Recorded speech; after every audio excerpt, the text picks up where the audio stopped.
ரொம்ப சந்தோஷமா வாழ்ந்துகிட்டு இருந்துச்சாம். ஆஹா, என்ன அழகான மீன்கள்! பாருங்க குட்டீஸ், எவ்வளவு வண்ண வண்ண மீன்கள்! அந்த குளத்தின் பக்கத்துல ஒரு பெரிய கொக்கு வசிச்சுட்டு வந்துச்சு. இந்த கொக்குக்கு வயசாயிடுச்சு. அதனால முன்னாடி மாதிரி மீன்களை பிடிக்க அதுக்கு முடியல. ஆனா நல்லா சாப்பிடணும்னு அதுக்கு ஆசை. என்ன பண்றது? கொக்கு ஒரு திட்டம் போட்டுச்சு. அது குளத்தின் கரையில உட்கார்ந்து ஐயோ ஐயோன்னு அழ ஆரம்பிச்சிடுச்சு. கொக்கு அழுற சத்தத்தை கேட்டு குளத்துல இருந்த எல்லா உயிரினங்களும் என்னாச்சு கொக்கி, ஏன் அழுறன்னு கேட்டு ஓடி வந்துச்சான். ரொம்ப சோகமா, குட்டீஸ், இந்த குளம் சீக்கிரமே வத்தி போக போகுதாம்.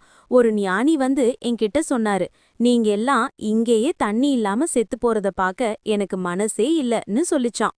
இத கேட்டதும் மீன்களும் தவளைகளும் நண்டுகளும் ரொம்ப பரிந்து போயின. ஐயோ, அப்ப நாங்க என்ன பண்றது கொக்கேன்னு பரிதவிச்சு கேட்டன. கொக்கு கொஞ்சம் ஆறுதல் சொல்ற மாதிரி